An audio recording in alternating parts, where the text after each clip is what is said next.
Старта на конкурса бе даден в началото на ноември. Той бе организиран с цел избирането на екопослание, посветено на защитените територии в област Враца. В регионалната инспекция по околна среда и водите са получени за участие 27 послания, главно от възпитаници на основно училище Васил Левски във Враца. Предложенията са оценени от журис-председател Милена Николова.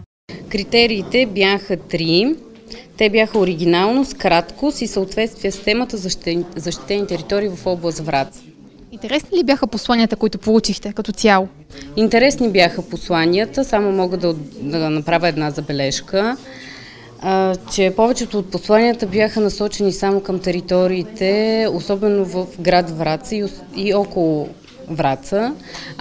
Териториите се намират в цялата област, те са 27, има и в 10 общини в нашия териториален обхват.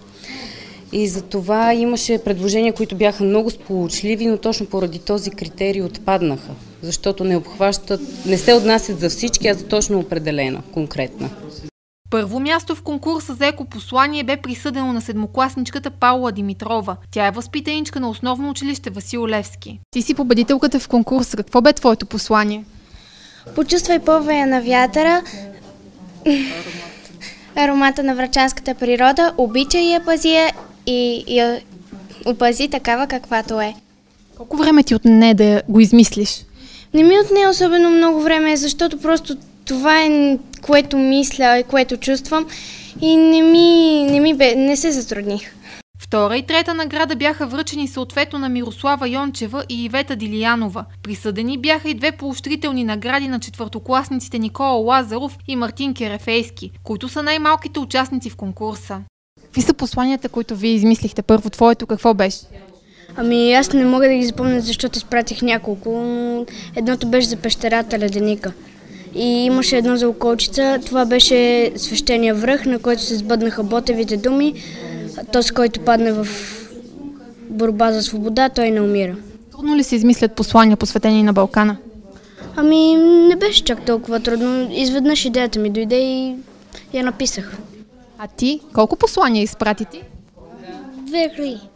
Не помня. Може ли да ни кажеш едно от тях? Не. Трудно ли беше да ги измислиш всъщност? Да. Колко време ти отне? Няколко дни. Грамота за отлично представяне получи Ивен Костоев за най-много изпратени послания. Всъщност аз изпратих само 10, а първоначално бяха около 30 и после махнах 20, защото да има повече разнообразие и изобилие. Може ли да ни кажеш някои от посланията?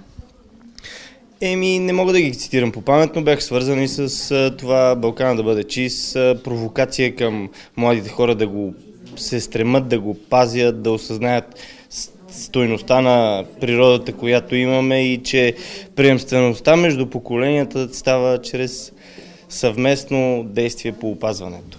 Конкурсът бе организиран във връзка с повишаване на обществената култура и съзнание по въпросите на околната среда и устойчивото развитие. Посланието на победителката вече е отпечатано на първата страница на брошура, в която са представени защитените територии в област Враца.